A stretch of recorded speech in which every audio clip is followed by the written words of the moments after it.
các bạn, và ngày hôm nay chúng mình lại thực hiện một chuỗi các thử thách của các bạn người mẫu BYB Academy. Ngày hôm nay của chúng mình thì có sự góp mặt của 6 bạn người mẫu tin. Đầu tiên đó là bạn Quỳnh Anh sinh năm 2012, Thu Phương sinh năm 2011, Phương Anh sinh năm 2009. Và tiếp theo đó là Lê Vi, Bảo Châu và Hà Vi. Cả 3 bạn đều sinh năm 2012. Và thử thách đầu tiên của ngày hôm nay đó là tạo dáng một chân trên giấy bóng ngựa. Và để cho phần thử thách này thật là công bằng thì cô sẽ cho các bạn một thời gian để các bạn nghĩ trước dáng bằng một chân thật đẹp. Và cô phải yêu cầu là thật đẹp nhá. Nếu mà không đẹp là cô không tính đâu. Ngoài việc thật đẹp ra thì 6 bạn phải tạo 6 dáng khác nhau thì bạn ấy sẽ được dùng dáng đấy. Còn bạn nào mà bị tạo dáng mà giống bạn còn lại thì thôi, phải đổi dáng nhá. Bây giờ bắt đầu thực hiện thử thách nha. Đầu tiên cô mời Sumi. Đấy nhá. 3, 2, 1, bắt đầu. Ôi, cô tính Juji cho ăn được hẳn 4 giây. Juji 4 giây. 3, 2, 1, bắt đầu. Ôi trời ơi, 3 giây. Cỡ đó hẳn 3 giây. Làm tí đi. 3, 2, 1, bắt đầu. Đừng trêu chị thế, chị khóc đây.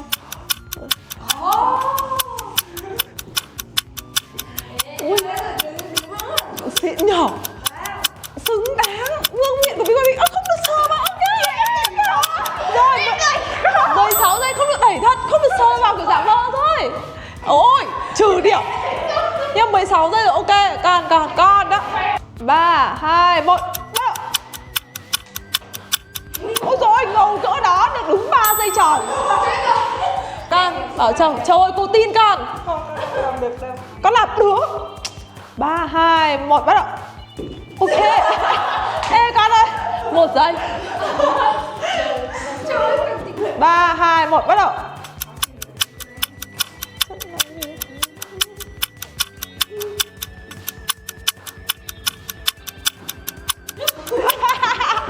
Chín giây. Nhiều nhất không? Ai nhiều nhất đấy? Đấy. Chà.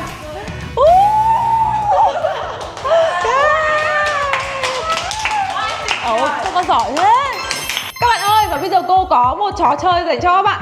Trò chơi này sẽ khiến cho các bạn sẽ luyện tính phản xạ nhanh này. Khi mà các bạn chụp ở trong những cái set chụp lookbook hay là những cái sàn diễn runway mà các bạn sẽ cần phải tạo rất là nhiều dáng để nhiếp ảnh, chụp ảnh liên tục. Để phục vụ cho mục đích đó thì ngày hôm nay cô có thử thách đó là chúng mình sẽ có 5 lượt chơi. Mỗi một lượt các con sẽ cùng đứng ở gần phía máy quay. Các con sẽ bấm vào máy quay và chạy thật nhanh ra cái vạch đỏ này, xong tạo một dạng ở dưới vạch đỏ và tạo một dáng thật chắc. Đó. Nếu mà ai mà chưa tạo được dáng này hay là tạo dáng chưa đẹp này thì cô sẽ không tính. Sau tổng 5 lượt, bạn nào mà có số lần tạo dáng nhiều, số lần tạo dáng đẹp nhất thì là sẽ bạn chiến thắng. Và bạn nào mà có ít ảnh đẹp thì bạn ý sẽ thua nhá. Và người thua thì sẽ có một phần thử thách nhỏ tiếp theo dành cho người thua ạ. Lượt số 1 đó là các bạn sẽ tạo dáng với chính những đôi giày cao gót mà các bạn đang đi. Và dáng đấy sẽ phải là dáng một chân. Cười kìa. Rồi nhá, các bạn chuẩn bị xong rồi đúng không? Rồi các bạn lên.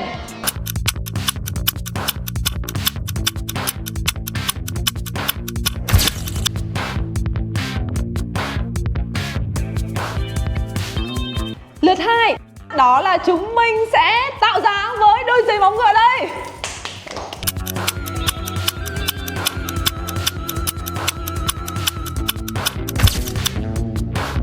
Và lượt thứ 3 đó là các bạn sẽ tạo dáng với những chiếc ghế mà cô đã để ra ở đây. Nhưng các bạn lưu ý nhá, mỗi bạn một ghế chứ không được tranh nhau đâu nha.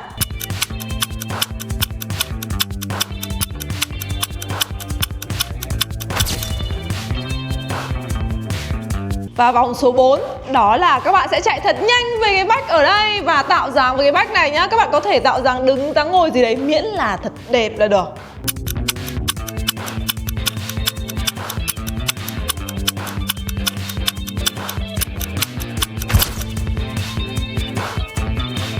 Các bạn ơi, các bạn có thấy thử thách càng ngày càng khó không? Ở đây thì cô có khánh quà Tết này. Nhớ là đúng chiều nhá. Cô có một chiếc quạt màu đỏ rất là đẹp này. Đây là bánh chưng này, đồ trang trí Tết này. Đây là nón quai thao, đây là cành tuyết mai, và ở đây có lì xì rất là xinh. Các bạn sẽ thấy là ở đây cô đặt rất là nhiều phụ kiện.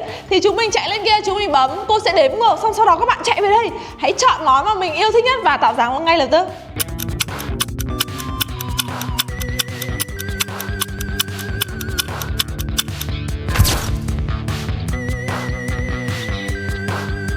Bây giờ thì cô sẽ công bố kết quả trong 5 vòng vừa rồi nhá.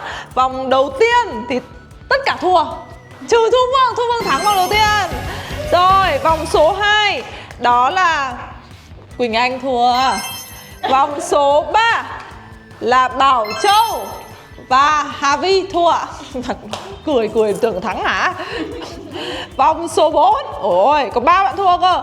Đấy là Bảo Châu, Hà Vi, ôi rồi gương mặt quen thuộc thế nhở, và Thu Phương. Vòng số 5 là Thu Phương và lại Bảo Châu thua. Và bây giờ chúng mình sẽ có 2 bạn chỉ thua duy nhất một vòng. Đó là 2 bạn này sẽ là 2 bạn chiến thắng thử thách ngày hôm nay. Đó là Lê Vi và Phương Anh.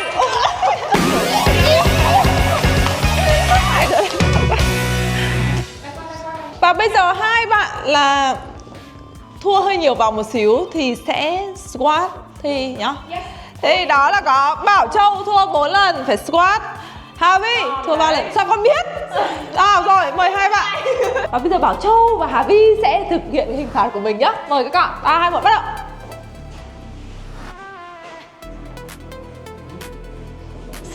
Các bạn ơi, và thử thách tiếp theo của chúng mình đó là chúng mình sẽ luyện khoảng cách bước chân qua hàng bóng này.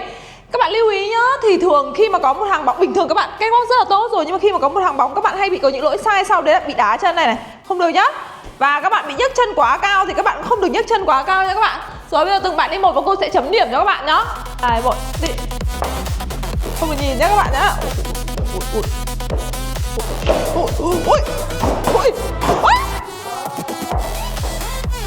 Ok, 8 điểm rưỡi.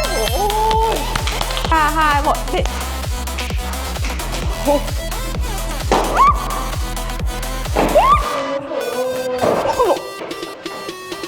Ok, 9 điểm. 2, 1 để nhớ cậu cổ vũ nhá. Ui kìa, xí lắm. Ôi. Vẫn xịn, 9 điểm rưỡi. Xịn. Tô nhìn thẳng nha đi. Bác nhìn thẳng cho con nhá.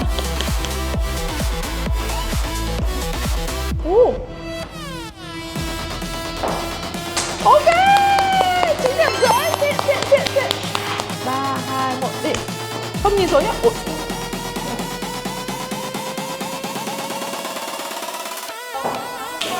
Yeah, 9 điểm rưỡi. Đi.